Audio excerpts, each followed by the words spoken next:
What's up, Painless Flipping podcast listeners? Before we dive into today's episode, I've got something special for you. Recently, I had the pleasure of joining an amazing podcast, and I wanted to share that conversation with you all. It's a fantastic discussion you won't want to miss. So without further ado, let's jump into that crossover episode and hear what we had to say. Enjoy. It's kind of difficult to see like what works, so we just put out as much as we can.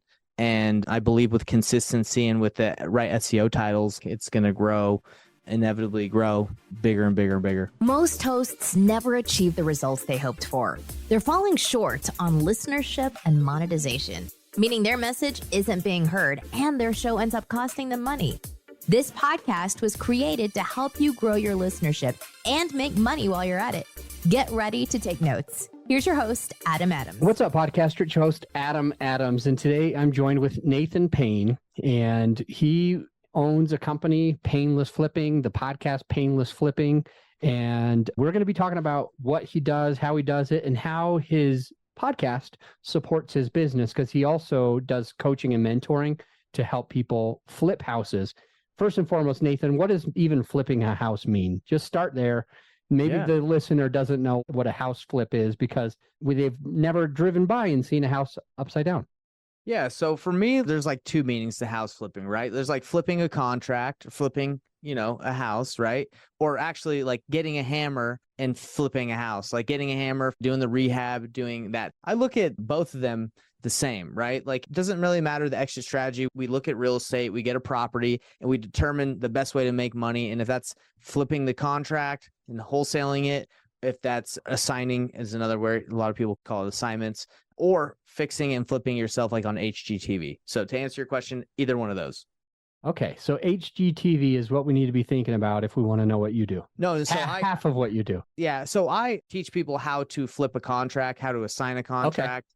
But again, eventually what you're going to do is pick out which one is going to make you the most money. Sometimes it's going to make you more money to actually physically flip it yourself versus just flipping the contracts or signing it. So, but I teach people that are brand new how to flip a contract, assign a contract, wholesale it, because it doesn't require any capital.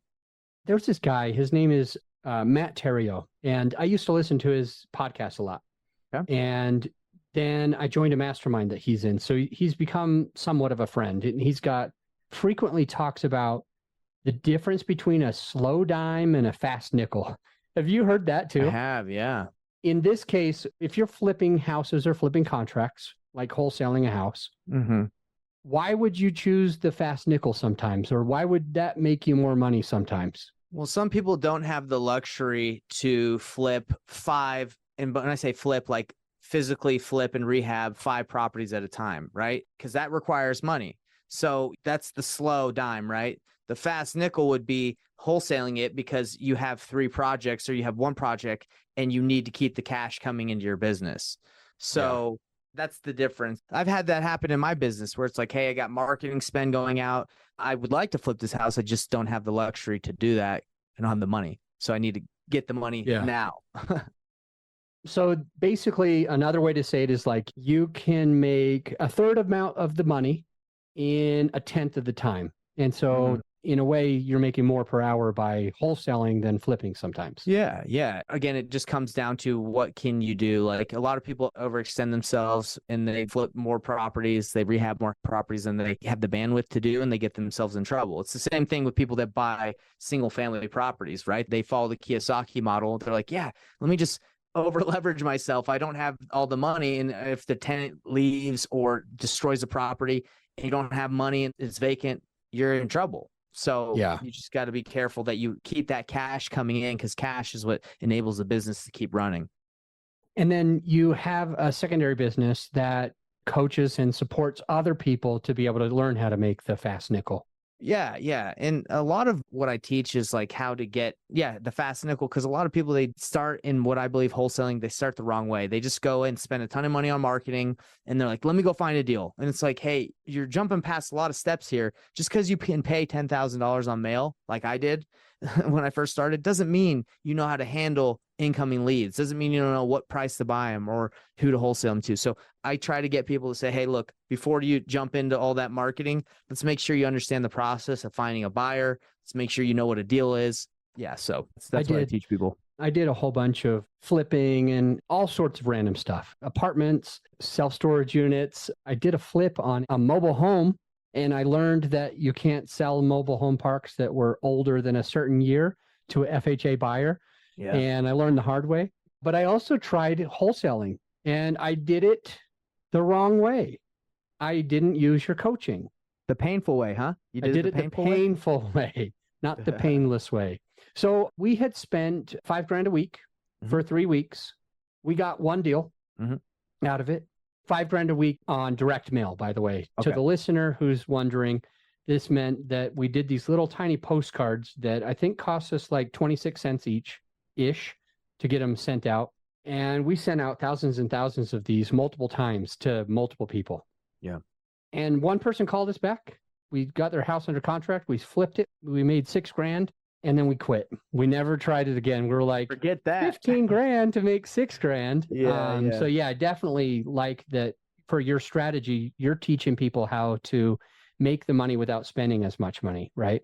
Yeah, because again, like when I first started, same thing with you. Like I actually got a coach and they're like, hey, mail unknown equity. So we're like, okay, great. He said to mail $5,000. Let's double it because that will double our chances of getting a deal and making more money. So we spent 10, got about 4 calls or like 5 calls. You know, sometimes the response rate mail can be terrible, especially in Utah. It's not very good, but later to find out. And we didn't get a deal. So it's like a lot of people starting out when they spend 10,000, they're not able to really recover or don't want to recover from that. So for me, like my mission is to be like, hey guys, you can do that. Just don't start off that way. A lot of good stories saying that they did well, but they don't tell you that they spent 50K and got a 60K deal, but really their profit, well, 10,000, but really is it 10,000 after all the time and the heartache and all that stuff? Well, yeah, we had 2 or 3 of us that we need to split $6,000 with. Doesn't make it very far, does it? I love that you're doing that. Another mistake that I made is I didn't hire any coach. So we just went and did it on our own, just from listening to a couple of podcasts only. Right. I really suggest that if somebody is going to want to do something like that in the real estate industry, like they probably ought to have a coach, a mentor in their corner that could really support them. So you started doing that. And I want to understand like how this all works with your podcast. Give me like a timestamp of when you started wholesaling, a timestamp of when you started coaching, and timestamp of when you started the podcast. Great question. So I started wholesaling about a little over 5 years ago. So built the business up with a business partner. Just we kept it going. And then I got into coaching a year ago, right? Because I was like, hey, I think it'd be good. We're at a point in our business where you can run the wholesaling business and I can teach people how to get started. And then what happened was the pandemic. Well, it caused interest rates to rise after, you know, everything happened. And my business partner was like, dude, this kind of sucks. Like we were flipping at the time and a lot of our properties like way lower than what we were going to do. Yeah. So he was like, dude, let's forget this. I'm not really interested in doing this. So I was like, well, I'm still doing it, but now I don't have you to run the team. And I honestly feel like the overhead and the marketing we were spending, it's not something I'm interested in. I was like, I can get deals myself. I know what buyers are buying. And I was like, this is actually profitable. This is something that I think a lot of people should be doing. Because I went back to the basics. I was like, hey, you know, how do I make money and not spend it all? I was going through that scenario. So I do it and now I teach it. And that's how I got into the podcast. I met with Tom Kroll and he was talking to me about my coaching business. And he's like, you should have a podcast. And I was like, oh, I do YouTube, but I haven't been putting it on like a podcast platform. That's pretty much what we did at that point is started, I think the podcast in November. And I will say it's not like the main strategy. YouTube is my main strategy at the moment for lead gen, but yeah, just putting everything from YouTube videos on to the podcast. And when you say leads, what part of the business does it bring in? I'll repeat that you said you've been wholesaling for 5 years, coaching for about a year, and then you started the podcast less than a year ago. And then as far as what it funnels in, because it sounds like the podcast is supporting you and the YouTube's working even better for you right now. Right. And it gives you, quote, leads. But is that leads to flip houses or is that leads to coach people to flip houses? Yeah, it's mainly leads to coach people because I feel like a home seller that has a distressed property probably won't be listening to my YouTube channel or my podcast. It's mainly people that want to learn how to get into it. And I've also liked the podcast because it helps me to network. I think that's honestly probably the best part about having a podcast is that it gets people on your platform and you can get on others and do podcast swaps. So, but yeah, to answer your question, the leads that I'm getting are students like 100%. I don't think I've gotten a seller from it. I like that you were talking about how you're able to bring those people in and that you get them in and that the podcast is what's doing that. This show is for podcast hosts. So we want to support other hosts about podcasting. And I'm curious, what would you share to that person who's thinking about launching a show to be able to support whatever business that they have? If success is the name of the game, like what would you say to make the best podcast from your experience so far with your almost 100 episodes that you've done? That's a great question. I would say, again, the key part that I've enjoyed is networking with higher level people that are in a different part of the journey than I am, networking with other business owners and learning from them. That's kind of what I've taken from having a podcast. I try when I have people on to like pick their brains because I really am picking their brains. I want to learn as much as I can. So I feel like when people listen to it, they're able to learn probably the same questions, hear the same questions that they would probably ask since I'm kind of newer to the space of a lot of people that I talk to. You know, I learned a lot about their businesses. So this brings to a really good point. And I think that the listeners got to hear what you think about what I'm about to ask. So you're talking about the benefits of your podcast. And one of the first ones is networking, growing your network, knowing who you can call and how to call them. And you're just growing the database of the people that you know. Right. The second one was you being able to pick brains or learn on your podcast. And you're really honest and integrous about like your own knowledge about what you know and maybe your limits. And here's what I'm trying to say about that. Some people start a podcast and they want to be the number one about everything. They're like, fake it till you make it is another thing that I hear. Like pretend to know this stuff and then like eventually you'll know it, or a number of things, but you're willing to pick brains. At the same time, you've got a listener and that listener might end up hiring you. And so you've got to put on a good show. You've got to show that you're smart and you know how to coach, even though you're asking questions and picking brains and learning yourself. Right. How do you draw that line? And think about it for the listener. Like they're hearing this and they're thinking through, like, what should I do? I mean, should I ask questions or do I need to be the expert? What would you say, Nathan? Ooh, great question. You know what? I never really think of like, hey, me not being the expert in this matter of this guy I brought on makes me look bad. I don't have that mentality because, again, if someone's listening to me and they're like, yeah, this guy Nate doesn't know what he's talking about, you know, I probably wouldn't want to work with that person just because, I don't know, it just doesn't cross my mind. So, for example, I had someone on that was renewable, like green housing or something. Like they put like specific, think like roofing on the house to make it just more green. Like I can't be the expert about that. I don't know anything about it. So if someone came in and was like, this guy doesn't know what that kind of roofing is. No, I can't lie about that. So I don't know how to answer that other than like, you got to be real. And if people don't like who I am, then it's probably not going to work out anyway. Yeah. And so part of what I'm hearing is it sounds like, I might be reading between the lines, so correct me if I'm wrong. You absolutely know what you're doing in that space. You do show it on your podcast about wholesaling and everything, but there's other types of experts that you bring on and you're fascinated. You like to learn and network with them. And so you'll ask them questions about that, but it's not like, how do you do a wholesale? Isn't maybe the question. Like, hey, I've never done a wholesale. How do you do it? You wouldn't be asking that. No. If anything, it's kind of like how you did it. You said, you know, for everybody that doesn't know what is a flip, like that doesn't mean people don't think that you don't know what a flip is, right? You're just trying to help them out and help the audience of new listeners. Kind of the same way, like, because I'll have a lot of students have had success stories on there. And just because I have someone that's brand new on there doing their first deal doesn't mean I haven't done a deal. But I think people can interpret, okay, he's the podcast host. He knows what he's talking about. But when it comes to like an expert in multifamily or self-storage, I'm not gonna go in there and act like I know what I'm talking about. Maybe one day I will, but they're the expert. That's why I brought them on. Yeah. Cool. I like it. Is there another benefit that you could point out? So the first one being networking, the second one about learning. The third, if I could interject, I know that you said you got some clients from hosting. Right. So growing your business. Is there anything else you can think of? Let's see. I would say having another platform probably helps you come off more credible in your business, right? Build Like credibility. Okay. build credibility. And like, for example, you got Facebook, you have YouTube, you have your different platforms. Adding a podcast adds to that. And what's really interesting is, like, I wasn't really a podcast listener before, but it does open you up to like a whole new audience that I did not know existed or wasn't aware of. Yeah. Okay. So I've got 1, 2, 3, 4, 5. Networking, learning, building the business, building credibility, and exposure to new platforms and new people. Yeah.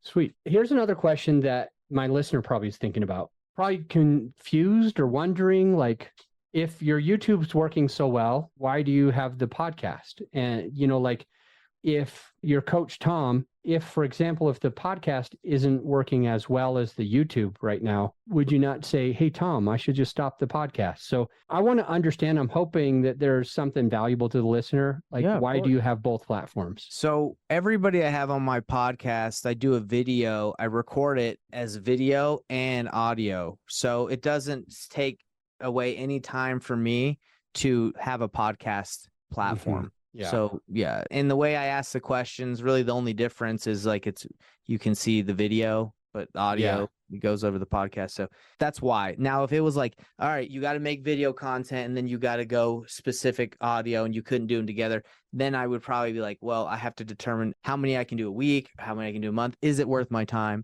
But at the moment, it's definitely worth it. Cool.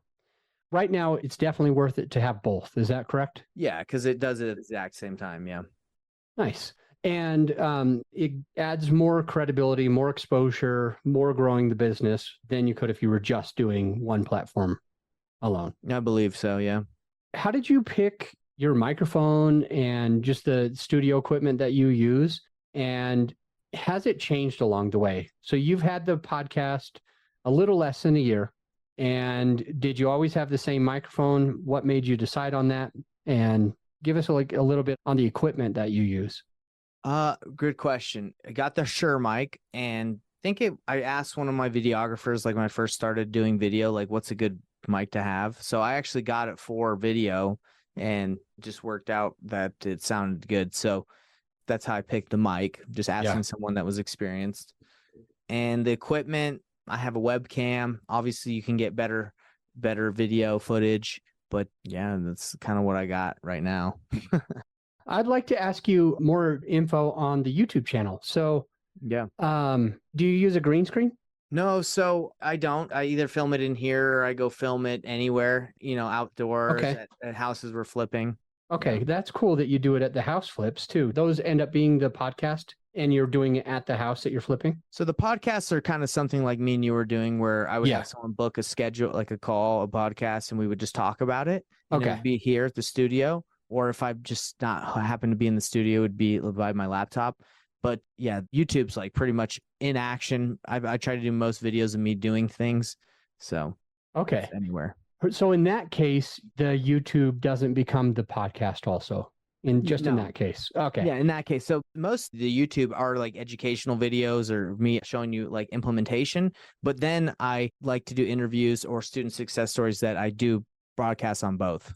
So for your studio, what about lighting and any soundproofing or lighting that you've added, or even like multiple camera angles? What do you use and why? And like, if there's anything that's like minimalist, point it out, own that, because I think that's also can be a good thing since it's working so well for you.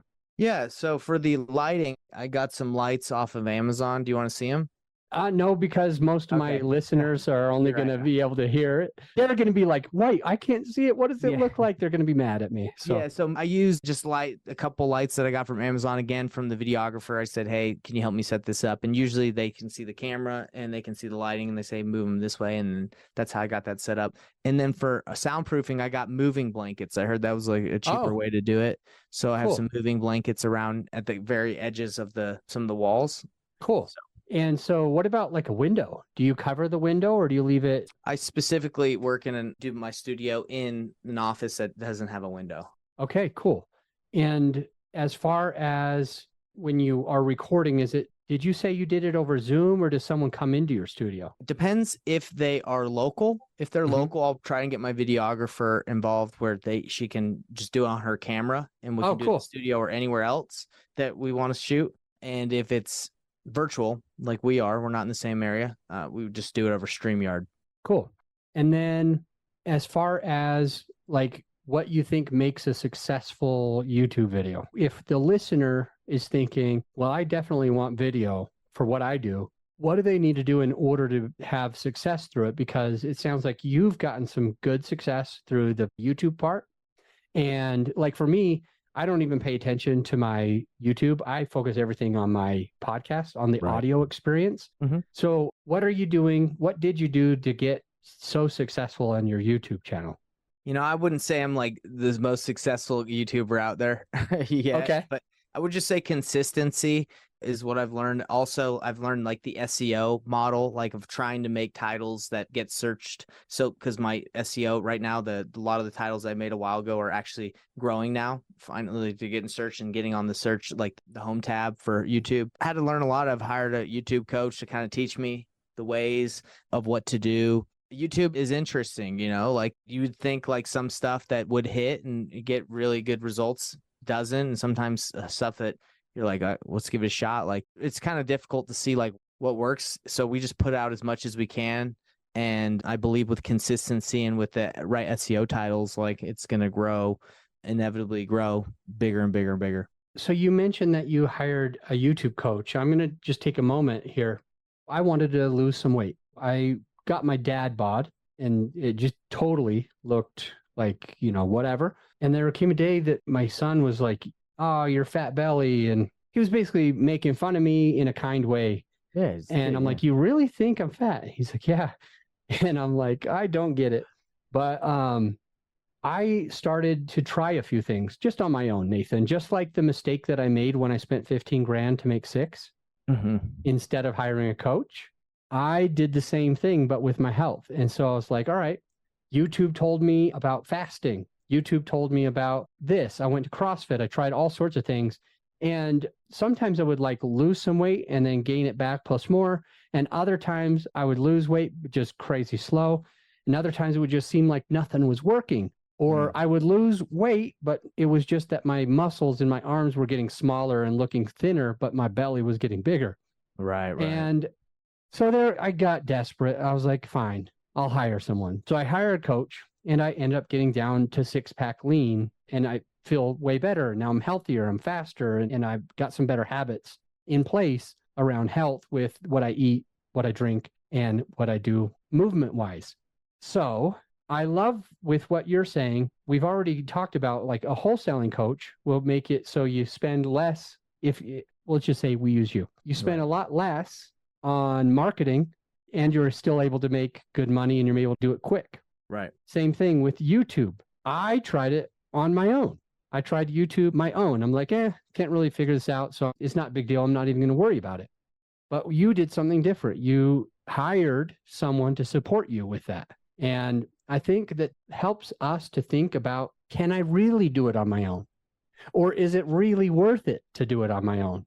Have you hired any other types of coaches besides those two? Yes. Go ahead. I've been hiring coaches since I got started in wholesaling. Yeah, tons of wholesaling coaches. Why? Yeah.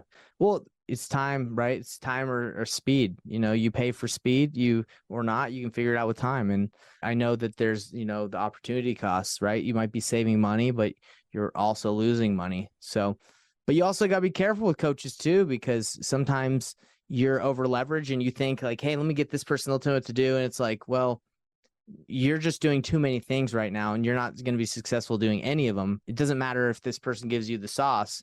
You're not even doing anything like good. And that's something that I struggle with too, is like, I think you can pay for the solution, right? Because it's quicker, but you're not even going to implement it the right way that they would, right? Like you're too spread. Yeah, it's been a big problem of mine, is trying to do too much stuff.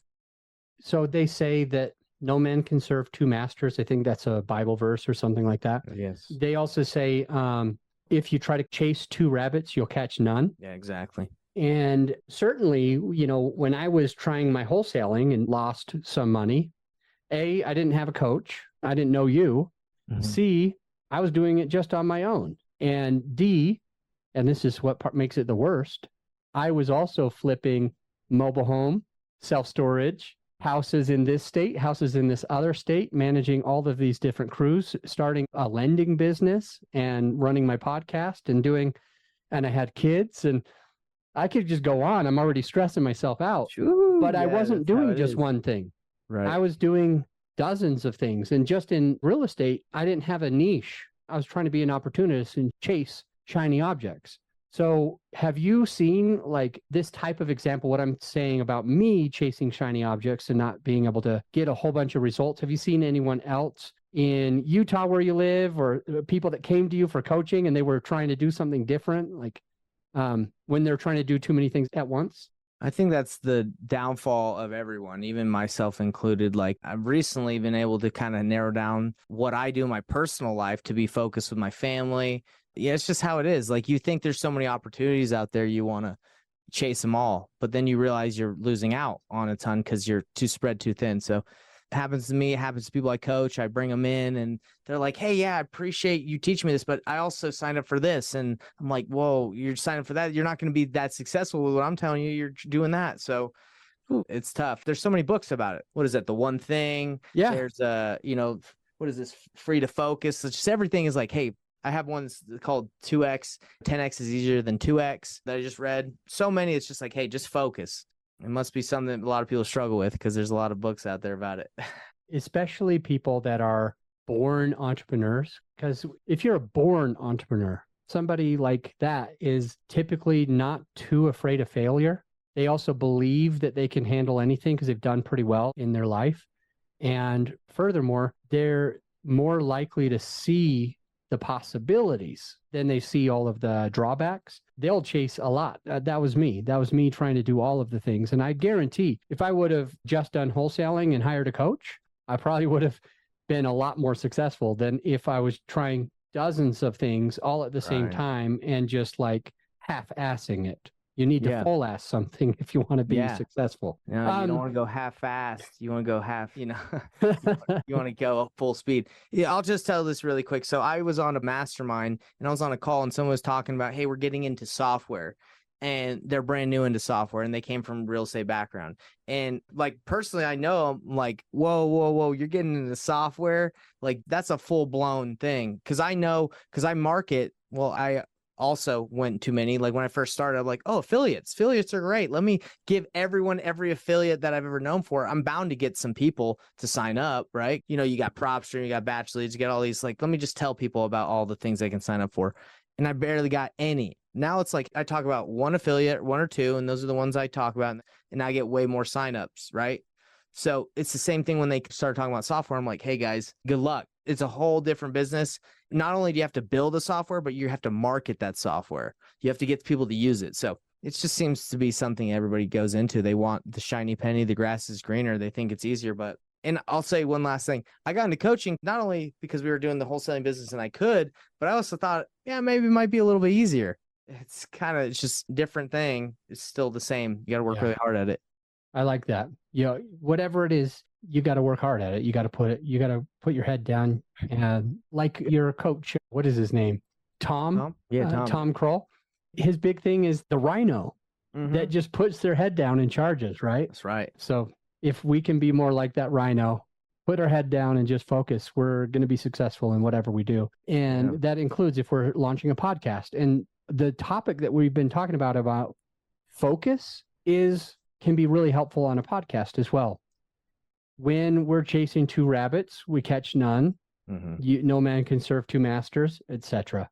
Because when we have a podcast, if we don't know who that perfect avatar is, that individual that we need to be adding value to, then we start having very broad blanket stuff. And some of the stuff matters to people and other stuff doesn't matter to them. And so if there's somebody that we could work with, for example, in our coaching program for you, Nathan, if there's somebody that we could work with on our podcast, sometimes we add value to them and sometimes we don't. They're going to eventually say, I'm just going to listen to a different podcast. I'm just going to go and find a different podcast because sometimes I get value, but I want something where I can always know that it's for me. But nobody can really think if you're always having random value, broad value, nobody can be like, this is for me about everything. And so you're 100% right. All of the people that you want to serve go to their different podcasts because they found one that was more niched. And so we think, hey, I'm limiting myself by niching is what people automatically think, but it's opposite. That's when you get the most amount of listener base, is when you can focus and know exactly how to serve that person. And that's something that Tom does really well with his coaching as well. No, you nailed it on the head. Like the people I bring on my podcast, I'm like, hey, I'm interested in you. But the listener might be like, I'm not interested in that. Got it. So you're doing that, it sounds like, but you're still getting coaching clients. Yeah. And a light bulb came on my head. It's just true. Like, yeah, you're right. Like I'm still getting some, but imagine how many more would be interested if the topic was more focused. I like that. Yeah. That's cool. So one thing that I'm noticing, and I'm hoping I can add some feedback, is the small print on your podcast logo, the artwork. The small print is pretty tough to read right now. Okay. I'm reading it on my computer, so it's blown up to a massive size, and it's still really small. About getting into real estate doesn't have to be painful if you surround yourself with the right people. Painlessflipping.com. I'm thinking that if you found a way to make that bolder on our tiny little phones, we'll be able to read it and we can get that value of, we can know exactly, oh, that's what I'm going to learn when I listen to this podcast. So I would suggest just growing that. And I hope that that's beneficial to the listener. For sure. To think through, like, whatever your podcast artwork is, make sure that it's readable, like especially to understand that it's not a big poster that is in everybody's house. It is a tiny little app in a phone, and it's even just a small part of that app. And so it can get kind of hard to read. Makes sense, yeah. I want to find out what your plan is with your podcast and the best advice that you have for a podcaster, but we're going to take a quick break. We'll be right back. Hey, my friend, as you know, this episode is sponsored by my company, GrowYourShow.com. We want you to be able to have the best tools at your disposal without costing you a whole arm and a leg. So right now you can get a free list of vetted equipment that, like mics, mixers, webcams, sound treatment, editing software, everything that you need. I created the whole PDF with direct purchase links just to save you time and money, to help it be more convenient for you. So this free PDF will help you skip all the guesswork. If it's on there, it's vetted and approved by yours truly. And if it's not on there, it's probably not worth the money. So go ahead and get yours at growyourshow.com/PDF. Let's get back into the show. We're back with Nathan Payne, talking about house flipping and what he's done with Painless Flipping and his podcast. We've already learned a ton of things about the benefits of having a podcast. Now, Nathan, he has got a YouTube and a podcast, but he wants to make sure he still has a podcast. He says no matter what, he wants to do both. And it's because he's networking more. He's picking brains. He's learning. He's growing. He's growing his business. He's growing his credibility. And he's getting more exposure to new listeners on top of the people that he's getting through YouTube. He talked about planning. We've talked a lot about chasing shiny objects and focusing and niching and nailing down what you're focused on, not chasing two rabbits at the same time, or else you're going to lose them. And I want you to know where you can find Nathan. So he's got a couple of websites that are, his bio is in the show notes. So you can scroll down and get his bio. Any social media that he wanted to share is down in the show notes right now. And also to find his masterclass at painlessflipping.com, that link's in the show notes. And Investor Thrive, which is his main website, is also in the show notes. So, Nathan, I talked about before the break that I wanted to ask you a couple quick questions. Yeah. And the first one is, what is your plan with the podcast? Well, after having this conversation, I think maybe I need to get more niche on who I invite. Okay, I like that. Yeah. You know what, Nathan, I had a real estate podcast myself, and I invited just anybody, because I just want to learn everything. And it was great for me to learn. And I got a decent followership. And then one day I was in a mastermind, like we keep talking about masterminds as well. Yeah. And I was in a mastermind and I was telling a lot of the people in there have podcasts. And I was saying like, hey, I want this to happen through my podcast. And one of the guys just pulls up his phone and he goes, hey, does this topic? And he shows me the thing and tells the whole room in front of me. He goes, does this topic help that person? And I'm like, well, no. They're like, okay. A few minutes later, does that topic help you with that person? Right. I'm like, no. And so that's where I learned, like, if you want to add value to the right person, to just really focus, like, think about the avatar at every step of the way. When they're looking at the artwork, when they're reading the title, when they're reading the title of the whole podcast, but also each episode, and just the content, the guests that you have, any content, it's like, let's help that avatar go from point A to point B. Love that. So if you're going to make any changes, the plan is to just get a little bit more focused. How about the best advice that you would have for a new podcaster, somebody who's either about to start or they've been doing it for just a year or two? I would say what you just said, like really focus in on who your avatar is, because again, for me, it's been, joining a mastermind. Everybody wants to be on your podcast, or everybody wants to get their word, like what they do out there. So I kind of looked at having a podcast more instead of lead gen, right? More like building my business, more of like in helping the listener, more of like, hey, let me help others. Yeah. Let me get other people on here. Yeah. That is such a great way to put it, because it shows the feeling that we have when we have a platform and other people want on it. It shows us that it's something that is actually tough to say no sometimes. And For sure. I don't know where this comes from. There's a book that I read, and I think it was called The Power of No. I'm not sure if I'm saying it right, but I remember reading that and thinking that no was a dirty word. Thinking that saying no was mean and angry, and it wasn't friendly and it wasn't helpful.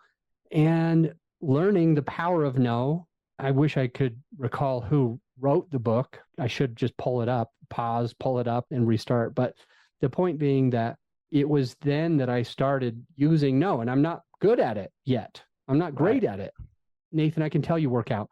You know how when we lift weights, we get stronger and stronger. We get bigger and stronger. When we run sprints, we get faster and faster. When we want to practice speaking on stage, we have to put in the reps and speak on stage more. It's the same with saying no. It is so hard to say no and to cut people out at first. As we do say no to more people, it starts to feel liberating, and we tend to get respect, or at least that's what it says in the book. So good stuff. No, I agree. Like, I think you nailed it. Like the fact that I'm willing to bring everybody on my podcast, that who knows if it benefits. I know it would not benefit. My avatar is someone that's either trying to do their first deal or is trying to do their next deal, and they're not like scaled out and they're not amazing at this business, right? So if I bring someone on that's like self-storage or multifamily, they're like, you're just ruining my journey for me because you just introduced this other shiny penny. I'm actually doing a disservice.